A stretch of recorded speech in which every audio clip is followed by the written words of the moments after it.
Hello and welcome to this guide, which is going to show you how to join the Devon Library service through the Devon Libraries website. So the first thing you're going to want to do, of course, is to access the Devon Libraries website, which is devonlibraries.org.uk. Once you've navigated here, next thing you want to do is click on Join Us, which is the third button along the pane just here.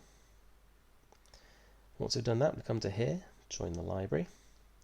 We want to scroll down a little bit until we come to this picture here. So we can either click on the picture or we can click on the words. Either way, left click once and it takes you to our next screen, which is this one here. This tells you some of the things that you get with the Devon Library membership. So for example, you can have up to 12 books at any one time. Separate from that, you can also have 4 CDs, 4 DVDs and 4 language courses. You can get access to our ebooks and e-audiobook services. So for ebooks we use Libby, and for e-audiobooks we use a BorrowBox. We also have RB Digital, which has online magazines and also has a selection of audiobooks on there as well. It tells you about what you can get in a physical library building, which is up to 2 hours of computer use a day. You can of course get access to our Wi-Fi, which is free throughout the day. So to join the library, the first thing we want to do is to pick the library which is closest to you. So I'm just going to click X to here, but this obviously might be different for you. And then we want to go to continue. We are then brought to this next screen here. This is where we put in all of our details. So some of these boxes will be drop down ones, like this top one. Just left click on the little downward arrow in the corner and it gives you a list of choices. Pick which one is most relevant to you. So I'm just going to click on Mr. Put in our name. So I'm going to put in John Test, for example, just as a test example. We can choose our gender, so male, female, transgender or declined. I'm just going to click male. Now for the date of birth, it wants to be in a specific format. So it wants day, month and then year. So I'm just going to put in 01 because even if it's the first, you need to put a 0 before it because it's got to be 2 digits.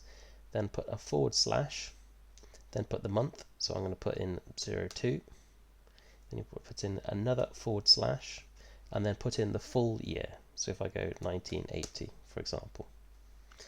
Once you've done that, we go to email address. This is an important step, which we'll come to also a bit later. So I'm just going to put in a test one, but you want to put in your full email address here. There we go. Next, we want to put in our house name or number. So I'll just put in 1, for example. And then you want to put in your postcode. I'll just put a random postcode in there. Now what this button does is it takes your house number and it takes your postcode and then it fills out the rest of the addresses for you. If I click on that there we go. It's put out Mount Pleasant Road. If this doesn't work for you, then you can just type in all of these manually. You don't have to use this button, it's just there to help you. Next we can put in telephone numbers, mobile telephone numbers. So this could be a home telephone number, this could be a mobile. I'll just pick a random one in here. There we go. This next step is your PIN. So this is going to be important if you want to log on to anything digital related with the library in future. So if you want to use the ebooks and the e-audiobooks, they'll need a PIN for that. If you want to check your account over the internet, you'll need a PIN for that. It can be any 4 numbers you like, but you'll need to remember them. So make sure they're memorable numbers. I'm just going to put in 5656, for example, but put in whatever you like in there. The next option, we've got a drop down, overdue notice mail code. So if you do have an item that's gone overdue, this is how you are notified to let you know that you've got an overdue item. You can either pick address or you can pick email. I'm going to pick email here because it is the most convenient one to use. The next step, we've got item available notice. So if you make a reservation on an item, this is how you're notified that your reservation is available. So you can either pick email here or you can leave that one blank. And the last one, pre-overdue notice. So this is 3 days before an item is due, it will give you a little notification to say your book is due in 3 days. I'm just going to put email here, but you can leave that one blank. That's not to be relied upon entirely because of course emails can go through to junk filter or they might not get to your inbox. So it's always good to keep a tab of when your items are due and not to rely on that completely. Last, we've got accept terms and conditions. There's a little box here. We just need to left click on it once and it puts a little tick in it. If you want to see the terms and conditions, you just click on terms and conditions, the link just below here. Once we've put in all of our details, we then just click on create account. Left click on that once, and our account is complete. It says welcome, thank you for registering for a library account online.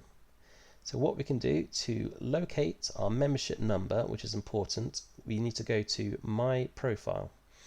My Profile is over here on this little box in the corner. We left click on that and it brings us to our profile. So you've got your name, for example, your registered accounts, notification method, screen name. So if you click on show here, it'll show you the details that are within this. So if you move address, for example, you can change your address by clicking on the change button here. Same as if you change your telephone number, or you can add a new telephone number, and you can change your email address here as well.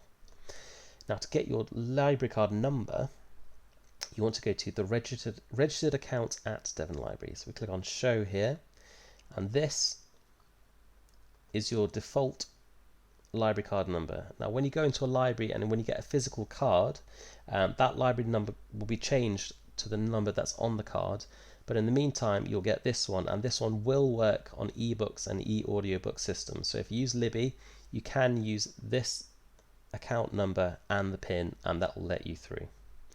If you forget your PIN, or if you want to change your PIN, there is an option to change the PIN here, which is quite useful. You can also, of course, change some of the other details we put in earlier, like your notification methods. Okay, so that's the basics of how to join the library through the website. Thank you for listening.